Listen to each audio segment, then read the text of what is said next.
You are listening to the North Carolina Food and Beverage Podcast. Thank you for downloading and subscribing. Coming to you virtually live from high atop the historic Raleigh building in beautiful downtown Raleigh. The NCF&B takes the listener behind the scenes to tell the stories of the people that contribute to the creation of the food and beverage community of North Carolina.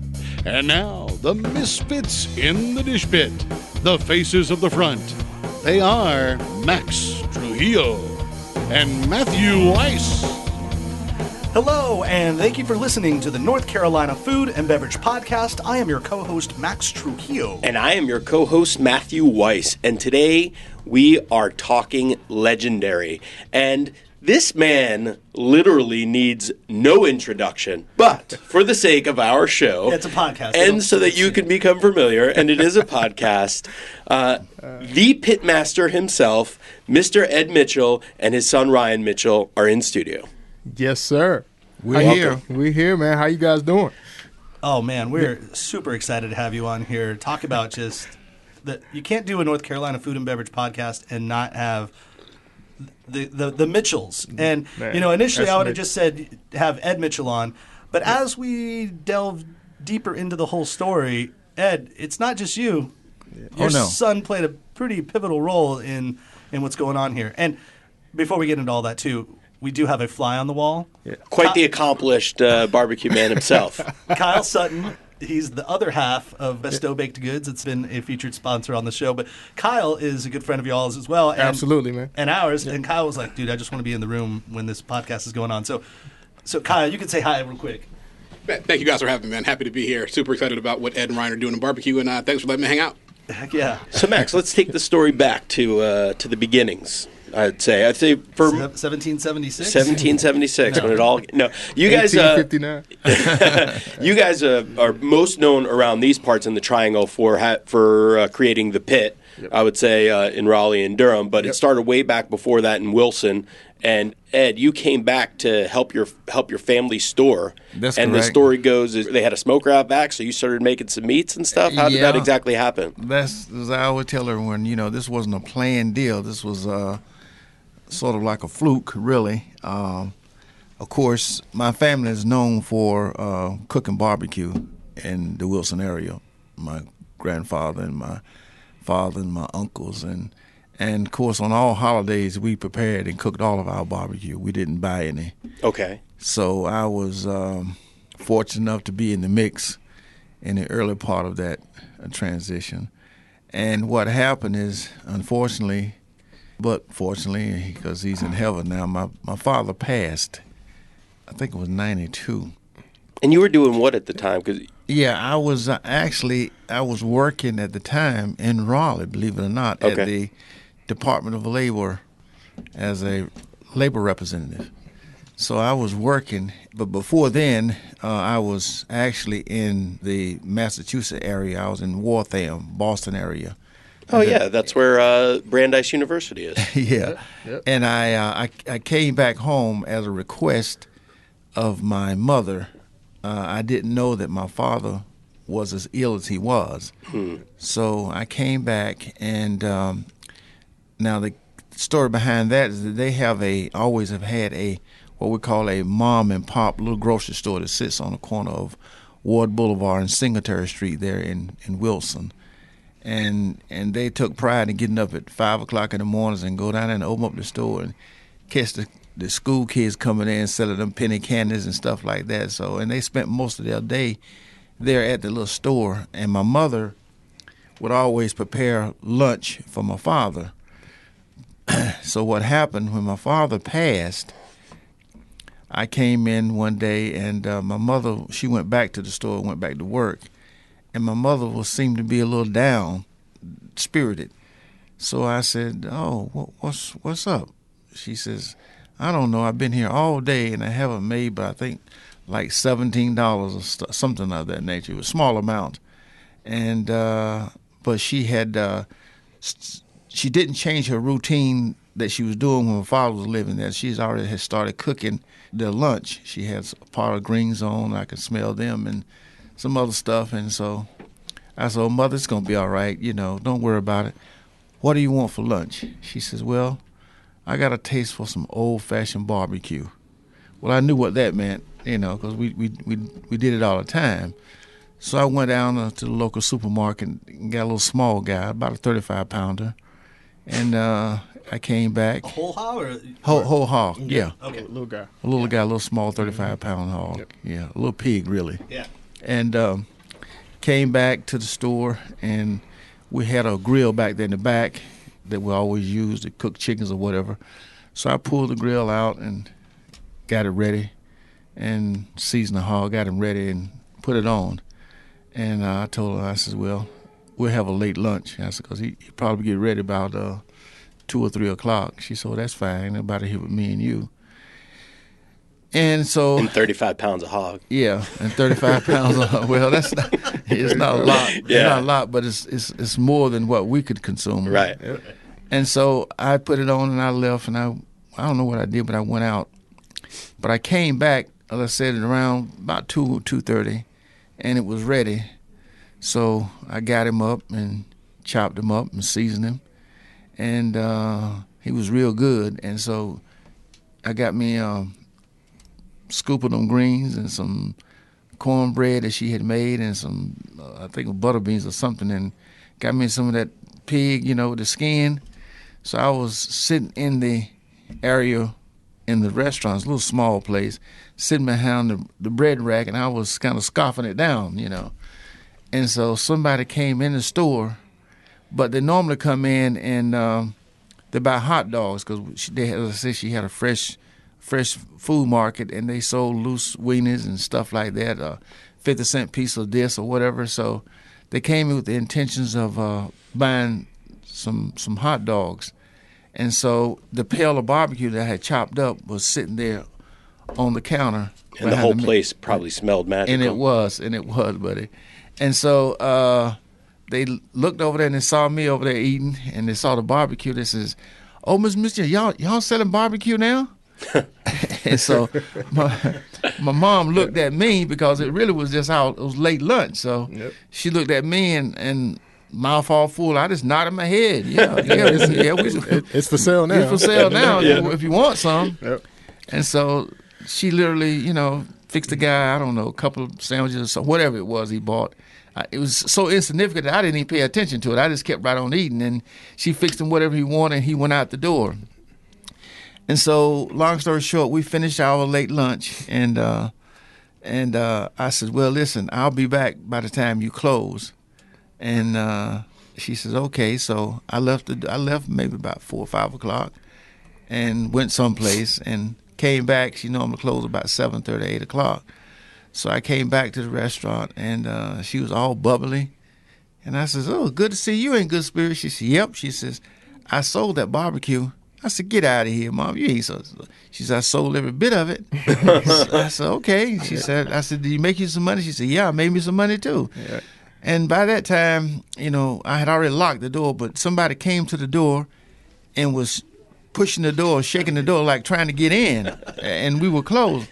And so I put a little bass in my voice. I said, yeah, who is it? Because I thought someone was coming there to try to do some harm. Yeah. Right. And he said, oh, no, we come for some more of that barbecue. Miss Mitch, you got more of that barbecue? They came back for seconds. Somebody came back for seconds. Wow. Word had got through the neighborhood. Got through the neighborhood just that quick, man. And and so I said, no, we don't have any anymore, but we'll have some more tomorrow. She said, okay. And so he left. Yep. And my mother looked at me again and said, you'd be surprised. You go back and start selling this barbecue like we used to make it, with some sides, some real good country sides. You'll be surprised. I never forget that. And sort of a finger at me like, you need to take heed of this. But yeah. And so that was literally what Matt always refers to as the aha moment. Yeah. The aha moment. So let me take you back a few steps further, though, right? So you understand. Yeah, because you don't just happen to whip up some barbecue that just tastes amazing. So let me set the culture for you inside of our home, so you understand where we come from, right? My grandmother is one of 36 children. Okay. Holy My great grandfather fathered 36 children between two wives. 10 by the first wife, 26 by the second. Oh my! Could he still walk? Actually, no. Hell of a could man. the lady How about the still walk? lady still walk? Hell of a man. 26. And a hell of a woman to have 26 kids, right? Yeah. So Oh my God! that's my grandmother. Okay. My grandfather, third grade education, dropped out of high school, dropped out of elementary school, I'm sorry, and was living in, a bunch of disheveled homes throughout his childhood. Went on to work for the alcohol department, state department of Wilson County. Worked for 20 years. Okay. So when I say that the culture of our household is really, my grandmother was basically raised on a plantation, right off the plantation. You know what I mean? One of 36 children. I repeat that. So the culture and her idea behind cooking and culinary and how she fed her family was extremely personal to her. You know what I mean? It wasn't, it wasn't something for profit. You know what I mean? She cooked, in her words, she cooked all days for these former plantation owners and literally had her verbally and emotional abuse that she went through when the biscuits weren't risen right and the chicken weren't brown enough and the chocolate cake wasn't chocolate enough, you know what I mean? So when she got home, she cooked for nourishment, of spiritual nourishment and for physical nourishment as well. So that is the culture of food that her and her 36, offspring, siblings, come from. Mm-hmm. So that is the groundwork that she laid in raising my father and my two uncles, and along with my grandfather. Okay, so my grandfather retired from, he retired from the city of Wilson. Their only, and just to piggyback off of something we were speaking about earlier, their only interest into going into entrepreneurship was strictly based on trying to create an environment of just humbleness, that they didn't have to endure the verbal and emotional abuse that they went through as employees of that era. Dealing with people with the bosses of that era, if you know what I mean. Yeah, because that would have been employees. That's a loose term. Interesting choice of words. It's very, very politically correct. Because this is your grandmother, so this is when they opened that store. Yeah, it's the 70s or something like 70. that. Yeah, we bought the store. My grandfather retired in, I think, 84. We bought the store in 85? I think so. They bought the little corner store a year after his retirement, and they went in and bought this little grocery store together, just selling, meats and cheeses, just like a butcher market, so to say, and a neighborhood grocery store, candies and drinks to the kids, and everything that the neighborhood needed was right here in this little grocery store. All kind of varieties in the store. They even had little toys and stuff. All kind of stuff, man. All right, you guys are teeing it up way too easy over here. It was like a general store. That's like all the butcher's market. Like the butcher's market, man. That has like 4 locations. 1984 Butcher's Market is what it was in Wilson, North Carolina, on the corner of 301 Highway and Singletary Street. Well, we're not talking about that Butcher's Market, but the Butcher's Market, which has come on as a sponsor of the podcast. Oh, yeah. We got to mention them right now. Got to mention them. Especially before we clicked record.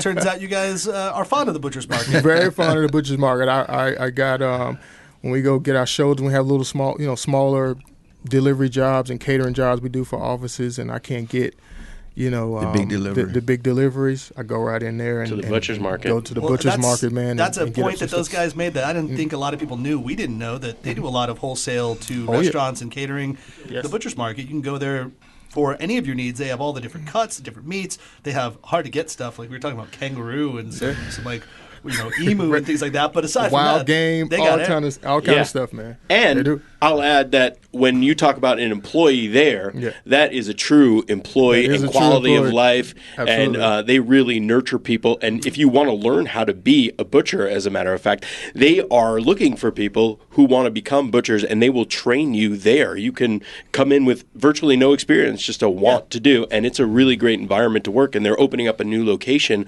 in the New Bedford area. Northern Raleigh area. Yeah, the Northern Raleigh area. And so... Yes, go to thebutchersmarkets.com and click the link on our show notes to find out more information. But yeah, if you're looking to get a job, but also if you're just looking to get fed well, that's a great place to go. Great Butcher's place. markets. So you were back to setting the culture of where this came from. Yeah, man. So when my grandmother says to my father at this, my grandfather passes, and what happens is my grandmother cooks. That's her grieving process. Yeah. She cooks to deal with her grief, and she cooks to feeding her family is how she deals with her grieving, and it just that's just what she does. It's a sense of nourishment. It's not a duty. It's not a just throw some food on the table, and it's not a chore. You know what I mean? It is a duty for her. She calls it cooking with love. Cooking with love. That's her thing. And let's not gloss over the 36 mouths to feed. 36, man. She's indoctrinated into knowing large quantities. Very, right? very much so. Yes. Like, very you much don't so. just open a can of beans and be like, oh, the soup's No. on. It's like, oh, no. No. You might have to I open tell that people case all the time, of beans. a whole hog is plantation food. You know what I mean? You don't cook a whole hog to feed like a room of 4 dudes. Right. You cook a whole hog to feed, a massive amount of people, or, a large group of people. So the idea of cooking animals in that fashion, is about feeding groups of people, and particularly slaves at that time, and pit masters were, given those titles, pit boys, because they were feeding, cooking for, for the plantation pretty much. Yeah. So, and I just say that to say, so, like you said, one of 36, she was closer to the end. She was, one of the baby girls, so to say. So her older siblings and family, the idea of cooking like that, just translated into our household, and my uncles and my father grew up in that same scenario. So when my grandfather passes and we start to, we just go get this hog on a whim just to kind of have a little lunch, and have something that lasts for a few days just for the family. It was not with the intent of writing some, dope business plan. Yeah, or making money at all. Or making money at all, Yeah. to be honest with you, at all. The store was, we were in, a transition there, losing the breadwinner. And so my father and my 2 uncles made sure that, we were just trying to answer some requests, that my grandmother had at that time to just have dinner. Yeah. It turned into someone in the neighborhood, as they usually do, just come in right around the time we get ready to close, when everything's wrapping up, somebody beating on the door trying to get the last minute of something. And that something turned into, a legacy. Yeah. One sandwich. And then turned so into a every legacy. day you started cooking, and then Let's see what happened after that. After the guy was trying to get in, and I told him, that he asked the question, well, do we have more barbecue? And I said no, but we'll have some more tomorrow. I was just really responding in the moment to get him away, to almost. get him away, Right. But then again, as I said before, my mother reminded me, I told you start cooking barbecue like we used to, and people they like that stuff. Right. So at that time in Wilson, the 2 giants, Bills and Parkers, those guys had evolved into really, really established commercial operations, commercial restaurants, that seating, 200 and 300 people, massive amounts of pork produced through those 2 guys in the city. The catch is, once you get that big and once you start serving that kind of volume, different methods of cooking barbecue come into play. So one of those establishments had evolved into cooking with gas and, using, portions, shoulders, and it wasn't a traditional whole hog place because those guys were just doing too much money to just too much volume. have that It's kind logistics, of labor, logistics and all, right? And so when she says you'll be surprised, what will happen if we start doing that, what she was meaning was, hey, you'd be surprised what will happen. We take 1 or 2 animals at a time, build a pit, and just start really cooking old barbecue the way that it was traditionally done. We have a little niche in the city here that nobody is really on yet, or people have evolved from. If we can come back a little bit and do it this way, we got a chance for today to be, one of many days. Yeah. So just that first hog you cooked though, that you said was on a grill. So that was on a charcoal grill, or it was a charcoal grill with wood. Okay. Yeah. Gotcha. So you still had I still did classic. that. Yeah, I those still things did are that. laying around. You drive to Wilson right now, there's barrels, Yeah, that was the old gas barrel now. Has so something in the yard. Yeah. There's a smoker in everybody's yard laying around. That's just kind of what we do. Yeah. Okay, so how does that evolve then from you coming up and becoming the pit master? How did you take that to the next level? Well, again, as I said before, when my mother mentioned it again, that I'll be surprised. Well, I was curious, so I went on my own and got a larger animal. I got about a 75-pounder at that time.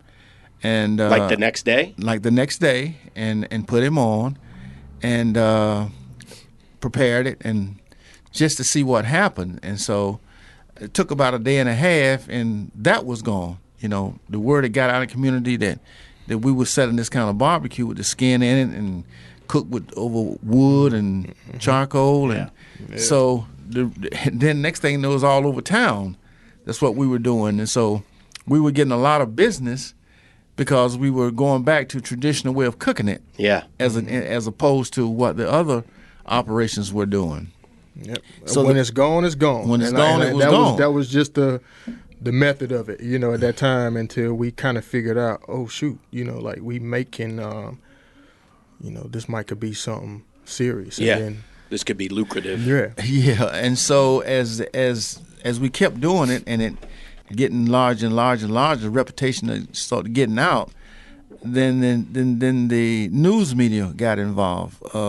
Never forget the Bob Gardner food show. I think I don't know what it was called, but he came and visited us while we were doing it, and then we were on I think the PBS station. Mm-hmm. These guys but before the media came. We had some renovation decisions to kind of make. We first, we had one little grill that we were just cooking for family on. You know what I mean? That was accidental, pretty much. So once we got to, I'll say, once we got through the summertime and kind of realizing this might be a thing, my dad and my uncles then began to put on their, we had attached to the restaurant was also a little old garage. It was like a car garage, okay? So we hired some old friends and relatives to go, to build us a barrel pit, 2 barrel pits inside of the little garage, okay?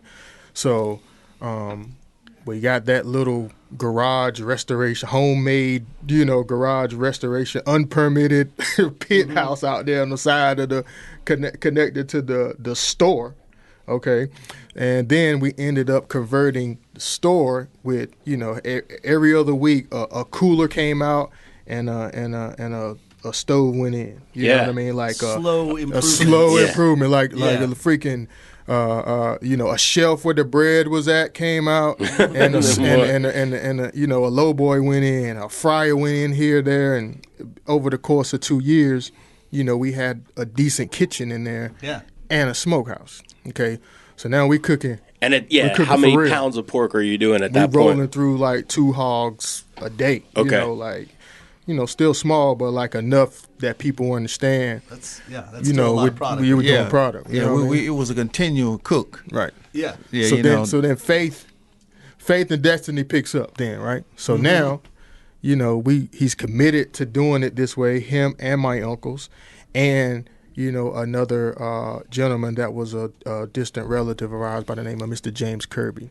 He came in and began to fine tune the art of helping us understand how to do this overnight, without having someone sitting in there all night long. And we started learning the banking process, right, in the smokehouse, because we probably ran through like 2 or 3 roofs, before we figured this out. Right. I mean, 2:00 in the morning, the fire department is bringing us up because the roof is on fire. So. Now it makes sense, by the way, why Sam Jones is the fire volunteer of what's the name of the town that he's in? Winterville or Aiden. Yes. I thought you were going to say it makes sense that no, we do need water. Don't let that motherfucker burn.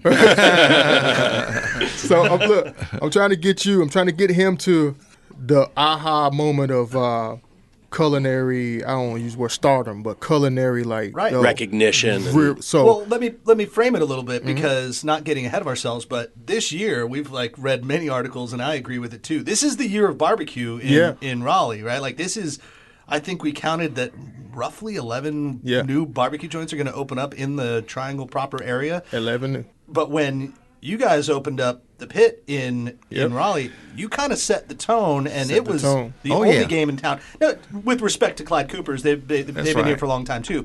But like you created what the city needed. Very much. Because as we said before, Ryan, before we got on the mic, so we were talking about how like small business doesn't really.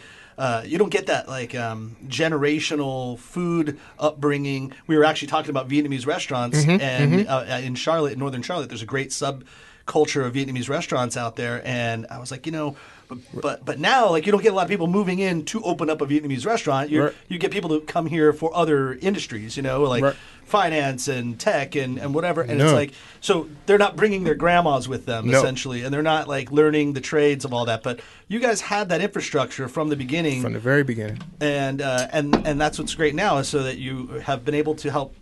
You, Ryan, have been able to help mold with your dad's expertise and lineage how to turn this into a business, and you brought it to the city, and you clearly knew what you're doing because if anyone knows anyone about the Pit, it's been the most successful barbecue joint in town for years. From a place of pain, you know what I mean? That idea came from. But so we're cooking this barbecue in Wilson, and lo and behold, we don't know anything about any of the historians are traveling the country at this time. We didn't know anything about this.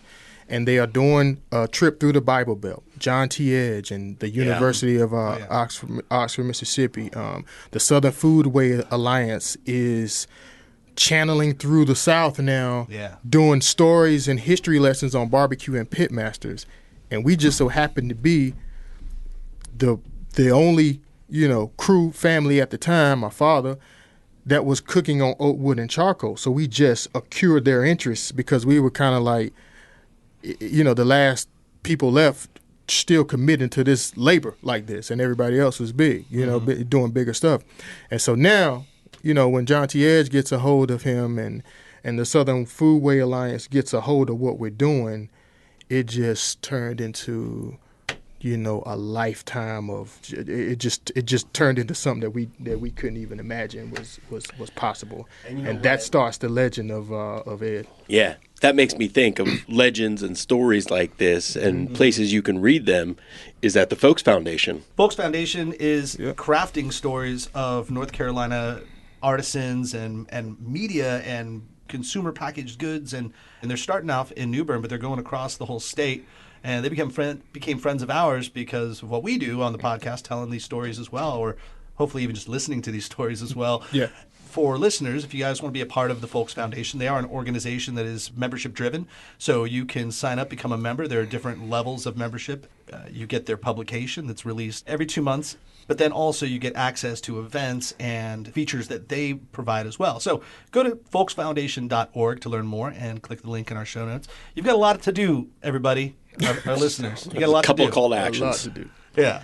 So let's move into, because Ryan, you told me over the phone that you were pretty helpful in getting the pit set up. Yeah, set up in sense of idea. So my father's challenge to me, since from day one is, hey man, what are you going to do?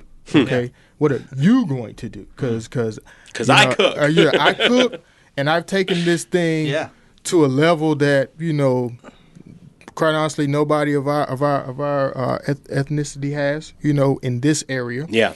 And so once we started getting, everyone, man, like every magazine order, we got invited to the Big Apple Block Party in 2002.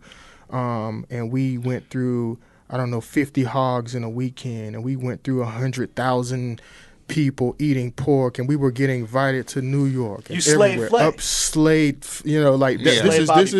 this is pre-Flay. Okay. He's just ascending through the barbecue world right now, and I'm just working my 9 to 5, and I'm at a job, and I'm 1 foot in the family business and kind of 1 foot out, because my origins and my childhood inside of the business was based on it was a chore for me. It wasn't something I loved to do. It was something he used to just keep me honest. I earned my Make sure you keep that temperature on the fire, right? Yeah. I earned my Jordan money by working in the smokehouse. I hated it, So for my time in the restaurant industry was really based on, I didn't love it. And so I said, hey, once we got to New York and I saw Danny Meyer's place called Blue Smoke. Yeah. And I was like, okay, this is different. This is if we're going to do barbecue and you want me to represent the next generation, it can't be, the place from home has too many negative memories for me, for me as a child and the racism and things that we fought through to be what we were. I mean, we were selling barbecue. They treated us like we were selling cocaine. They treated like we was drug dealers. I mean, I'm talking everything from police escorts to death threats to all kind of things. Wait a second, you got death threats for selling barbecue? Man, for death threats. Well, it's just there's probably a lot of white established barbecue joints that you're taking their business, right? Absolutely, and it's a little deeper than that. Agriculture for North Carolina, and when you're talking about hogs and pork, right? It's a whole, that is, that's people's livelihood. That is a whole nother level. That is, like talking to a whole nother conversation, And the reason for that, now let me pick it up from that. Yep. See, when the Southern Foodway Alliance got involved with me, they were also doing a study on how to help the small farmer, and they was thinking if they could get the small farmers to supply the barbecue market, that would be an avenue for them to sell their products, because they won't raise them in large quantities that anybody like Smithfield or somebody like that would want them, but they were doing enough that that you could get a little supply line if you had somebody that would buy them. So I got involved with the University of A&T and North Carolina State, and they gave me a memorandum of working with small farmers to supply my pork, since I was the whole hog barbecue man. And so I began to start talking that stuff. If you want some good meat, I get my supplies from local farmers. Right. And the reason for that is because I was involved with the way they raised them, and I knew how they raised them and what they were fed. So strictly as a cook, now, I was only preaching that because the meat to me tastes better when I sort of knew where it came from. It didn't have any antibiotics. It didn't have a lot of any other stuff that was involved in them. So I started talking that noise, right? And so, and then it hit another level. And so we had an opening. I cooked some barbecue for a lot of dignitaries down in Wilson, and we had an opening going, and several people came, and I never will forget. And so a couple of the guys came up to me afterwards, and I didn't really pay attention to it, but they saying that I was getting ready to start something.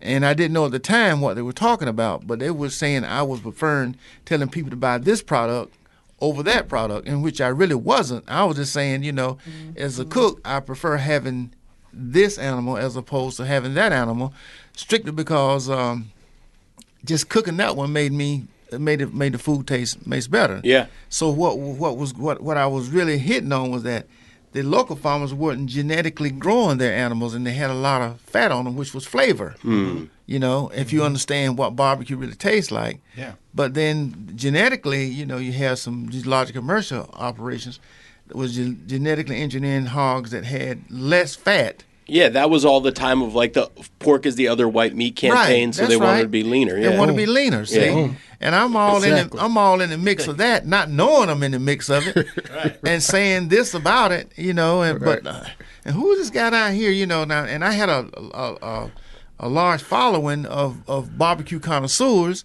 and so they was taking my word for it. Sure. But like I said, to me, it's like, if you think of it this way, and I told one of the writers that came want to know about it, I said, I was speaking strictly as you pull up to a service station, okay? You got three choices of gasoline. You can get premium, you can get medium, or you can get regular. I says, and you got a choice. So if you want to put premium in your tank, super premium, you buy super premium, But that's all I was saying. I wasn't saying this so demanding that you had to buy this over that.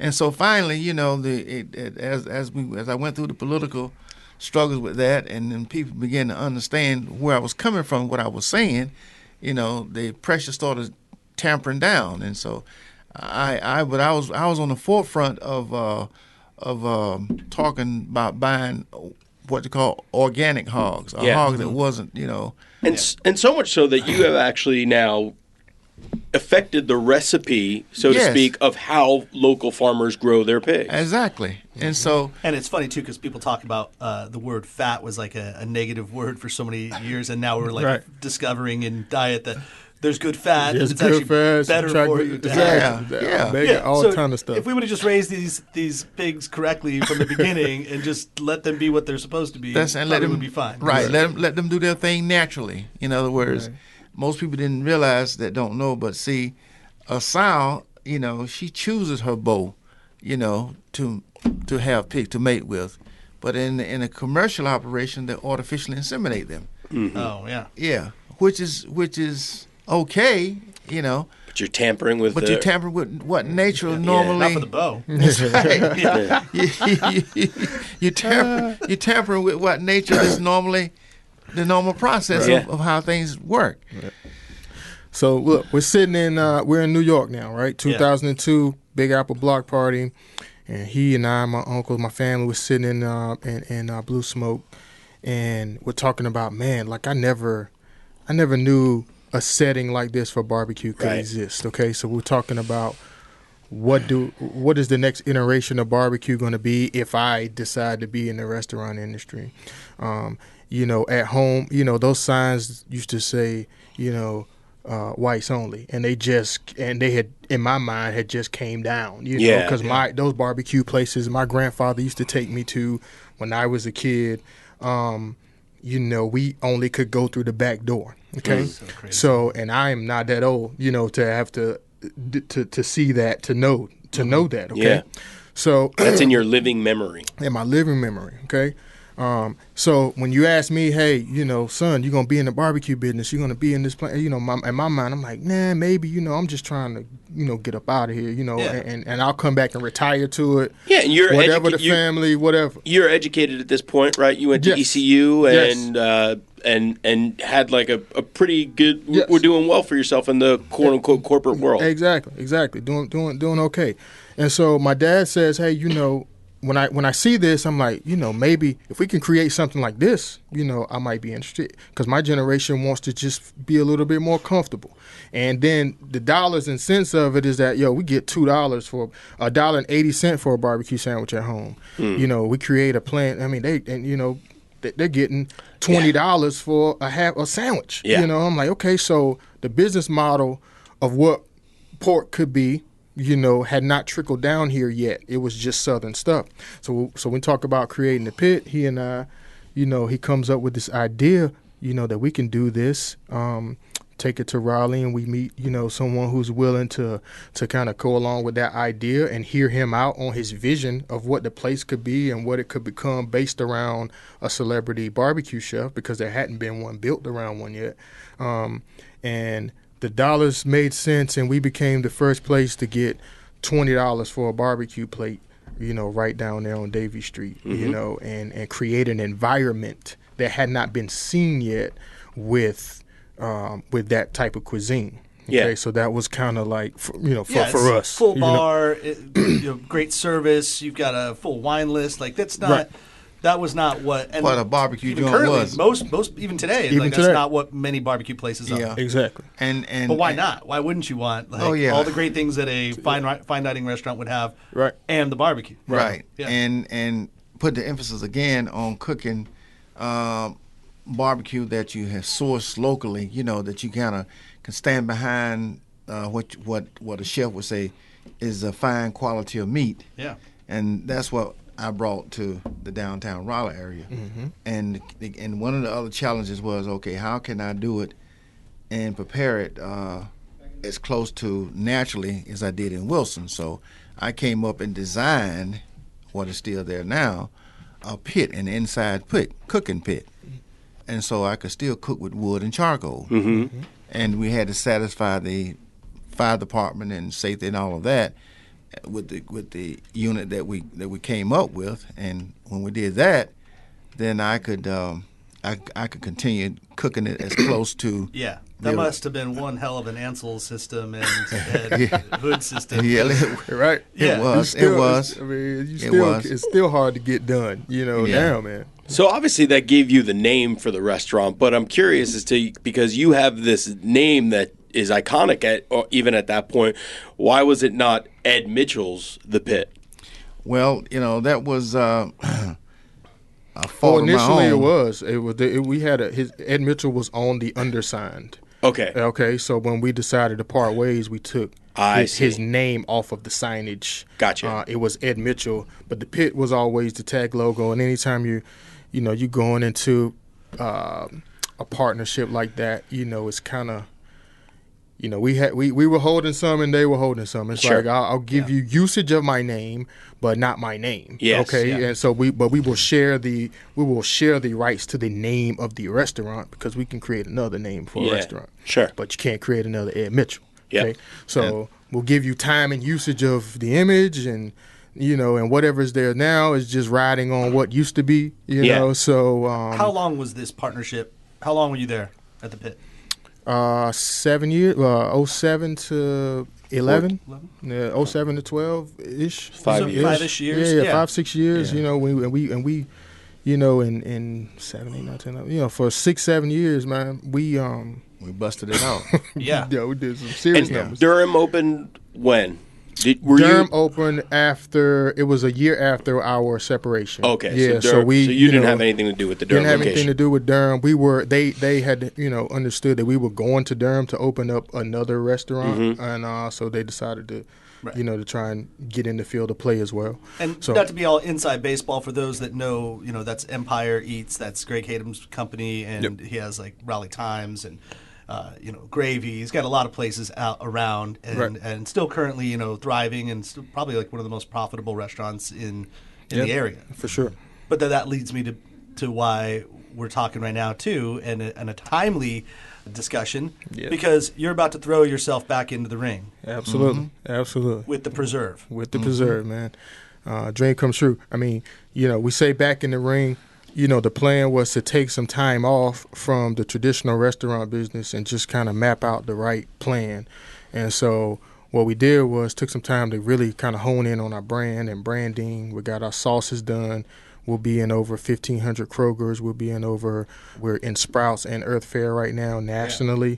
So by the time 2020 ends, we'll be in over 3,000 grocery stores from California to North Carolina. What does California know about barbecue? Wait, hold on. We're going to teach them. Before you get away from the discussion about barbecue sauce, this is a question I've been meaning to ask you. So we had one of the executives of Weaver Street Market in. Yeah. And one of the things he said that struck me is he was talking about all the products that he gets presented in, and he basically said, please don't present me with another barbecue sauce. Yeah. Oh, it was a hot sauce. No, he said barbecue. Yeah, he said please. The last thing he said, the last thing he said, the last thing I need is another barbecue sauce. True. So Billy Bob's bathtub sauce, you can get that everywhere and all kind of stuff. And, everybody's doing a sauce.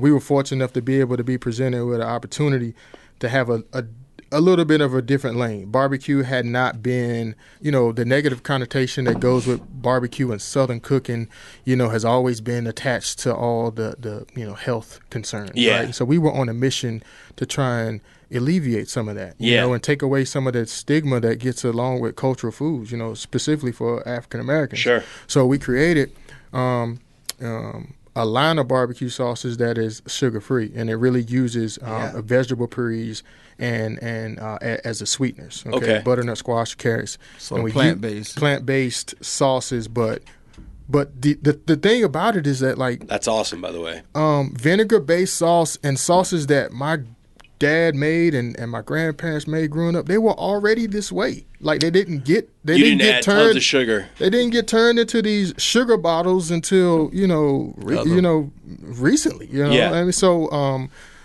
everybody was trying to create their own identity in the sauce business. Is that also, I have to imagine, to dumb it down for the masses? Like, especially African-American flavors, yes. You probably have a natural propensity for maybe a little bit more heat because of the way what your grandparents and stuff cooked with. And then maybe the masses don't have the capacity to take on that heat, so you just add a bunch of sugar, and then it's easier for everybody. It's easier for everybody, and what we find out is the production side of it, dumbs down the costs. The more you sub out real ingredients for, massive amounts of sugars and syrups and different different things that can be produced at pennies on the dollar to fill these bottles with are different price points as opposed to using real ingredients. So that's so how much by the way, this is called let's shout you guys out. So right. True Made Foods, Pitmaster barbecue sauce. Right.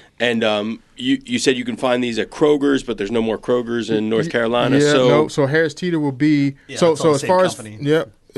Harris Teeter or Kroger bought Harris Teeter, but for locally, we're in all the Sprouts, and all the Earth Fairs will be in all the Whole Foods by March. Okay. And then we're in Ingalls up Western North Carolina. They're a small chain. We have a couple of smaller chains sprinkled out from Western North Carolina. Every time I see Ingalls, I always think it's Ingles. It's the way it's spelled. I was like, hey, is that a Mexican restaurant? Like, oh no, it's Ingalls. Yeah. Like, I thought never mind. Yep. But yeah, you have Kansas City style, Carolina Red, Carolina Gold, Eastern Carolina, and the Carolina Gold. Yeah, this is awesome. Yeah. The Carolina Gold that's the mustard style. That's kind of more akin to South Carolina. That is. That's our little rendition, healthier rendition of the mustard base.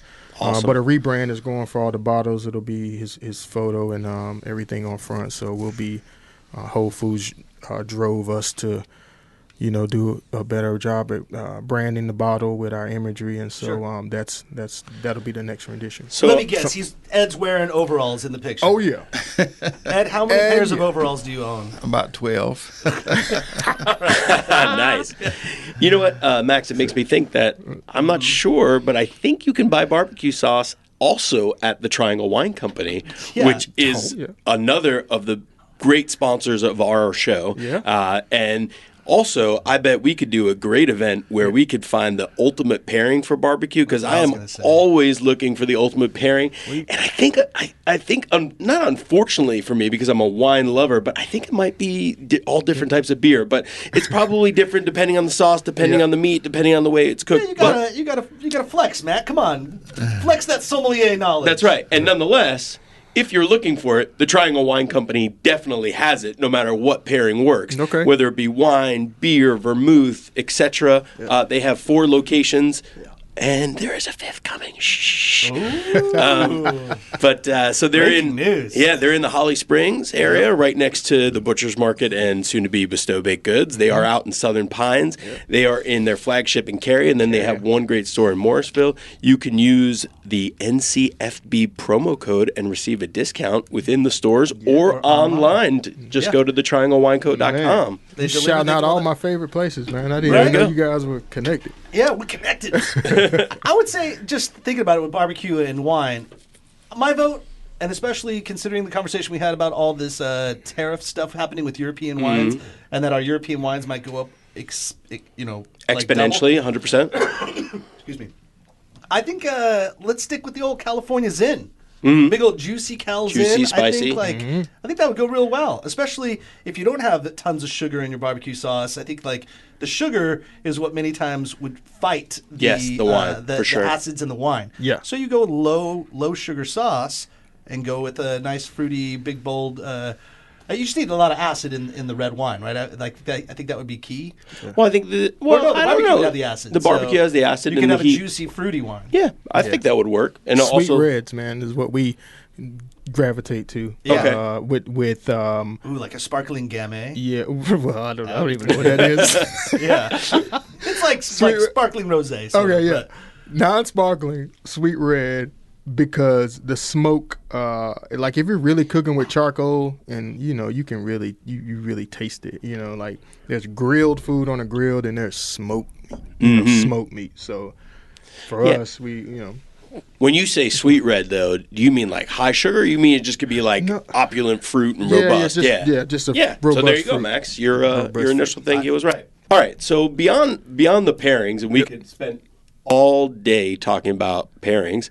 Max, I know you've been chomping at the bit to get to the state of affairs in Raleigh barbecue. So tell us who's good and who's not. No, I'm kidding. No, I'm not going to say that. We'll all figure that out when we get out there and eat. Yeah. But I think the variety that's coming to our state, I mean, really, to the listeners, like, get ready. It's going to be crazy. We have been all saying, I've lived in this state now for 6.5 years, And we've all said, like, the only way you can get good barbecue is if you go, go east or you just get out of the big city. Yep. But that will not be the case any longer. And there's going to be many different representations. We've had, of course, Longleaf Swine was on earlier this year or last year, I guess. Yeah, Happy New Year, everybody. But they're going to do their own style, and Sam Jones is going to do his own style. It looks like Jake Wood's going to do his own style. Wyatt Dixon's going to do his. I mean, there's so many that are coming. Yep. But so talk to us about the Preserve. I want to know about what you're doing at the Preserve. You're teaming up with L&M Restaurants. Absolutely. Preserve.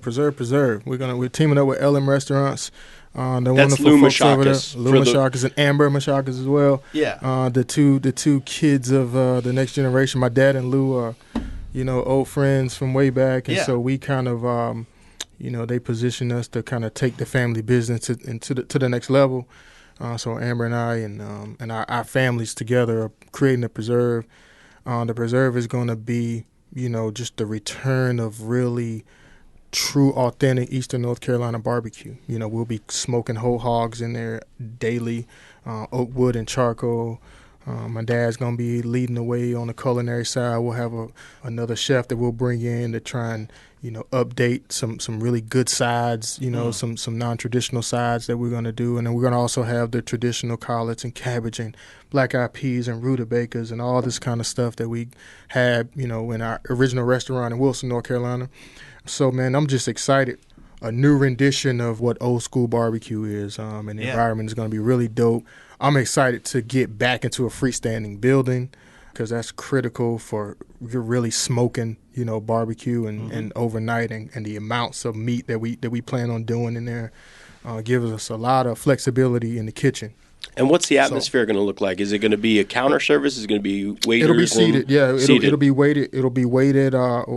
Seated. Full service restaurant, and we'll also have a very visual carry-out service that'll be on the far end. Inside, so you'll be able to see it while you're in there sitting down. But the carry-out service, the online ordering, and obviously you have to play the game with Uber Eats and all the rest of these delivery services. So you have to got to make it convenient for those guys. So we'll have all of that inside as well. But you you forgot my pet, son. What's your pet? The creativity of what we're going to have that nobody else is going to have. Oh man! Come on, this? The pig bar. The pig bar is going to be front and center inside the restaurant. His creation with the late great Antonio Bourdain, God rest. Antonio Bourdain was at our restaurant. Yeah. We were on the original Cook's Tour the first season. Oh, really? And Antonio Bourdain christened our pig bar back in, I want to say it was 2001, 2000-ish. We can look it up and find it. Mm-hmm. But there's video, and our original restaurant in Wilson, North Carolina had what my dad created. It's called the Pig Bar. It's really just our rendition on a hibachi-styled sushi bar with a whole hog laying up right there in the middle of it, and you get to pick off parts of it and eat right there at the bar. Wow! While he or the chef serves you from the other side of it. This was Ed. This was just your thought, like you and Anthony were just like tossing back some pork and said, "People should be able to come up and talk to me while I'm doing this." Yeah, people can do that, but the key to that is that I just came up with that idea because there's a lot of people that want to taste other parts of the animal as he's prepared. So you can actually order, which is not going to be in the main menu, but let's just say you're original barbecue connoisseur, or you know about cooking whole hogs. You might want some smoked ham hocks. You might want some Pig feet. what we call wrinkle steaks. Now, those are chitlins. Okay. Wait, hold on. I'm a California guy. I still don't know. What the hell is a chitlin? It's the intestinal part of it. That's the insides, right? Yeah. Okay. Yeah. But you fry it up after, no? Or you bread it? I fry it up. Yeah. Clean it, smoke it, fry it, whatever you want to do. I do about to 3 it. different ways. But you can come up and you can get some stuff that you wouldn't normally get. You probably wouldn't get anyplace else because they're not going to probably do it. But in addition, that's why you said the pig bar, so you can eat up there traditional. You can get sliced pork, pulled pork, chopped pork, whatever you want. Yeah. But then again, if you want to follow me back down the country lane, I can take you down that lane as well. We have. Okay.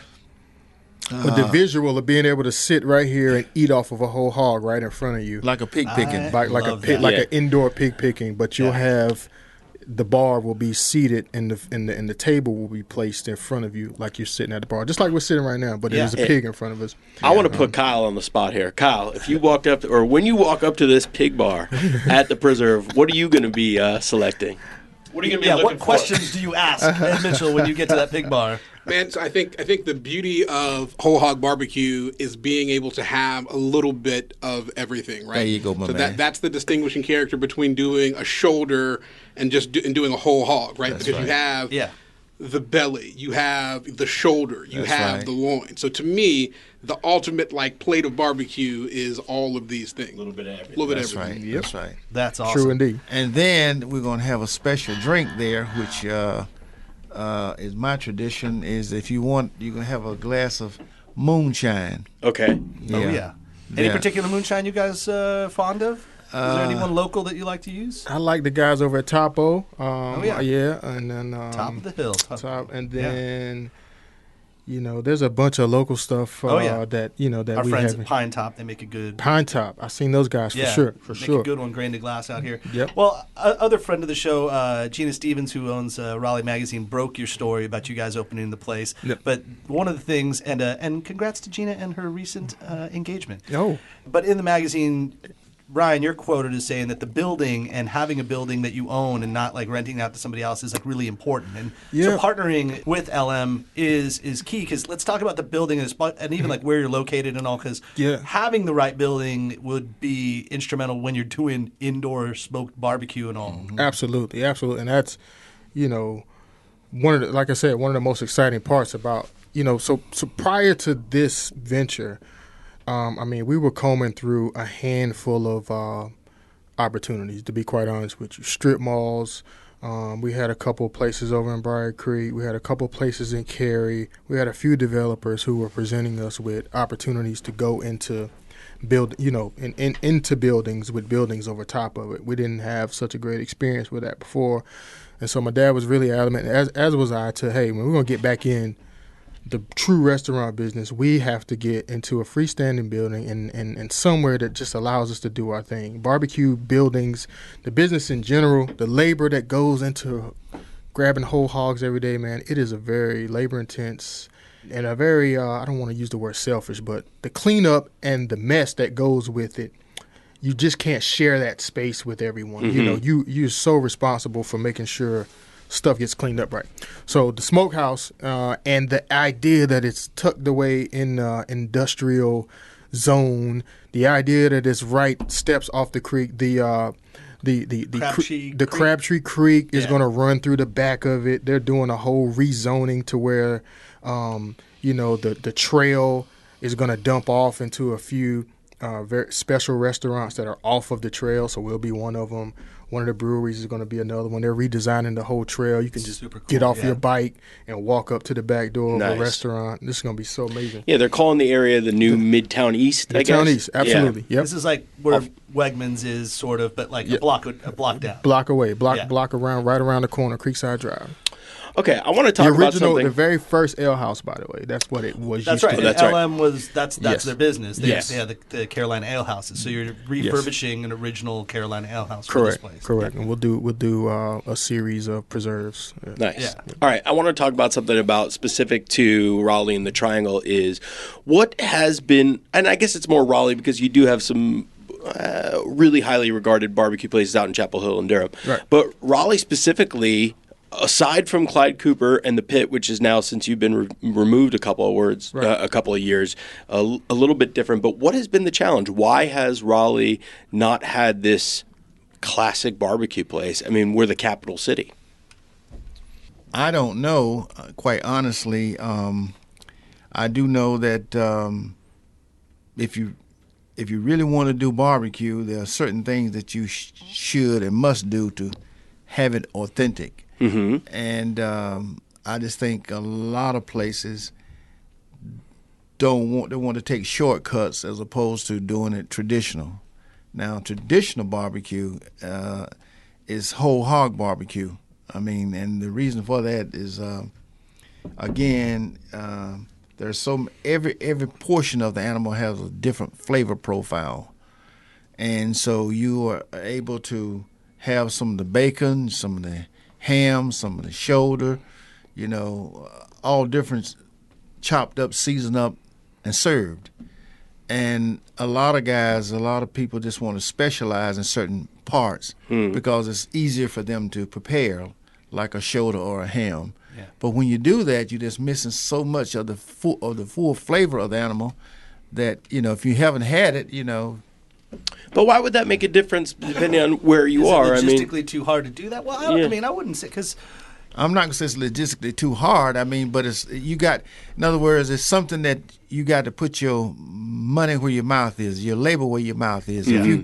If you want the reputation and of giving the customer the very best, you got to be willing to not take shortcuts and give them the very best. Mm-hmm.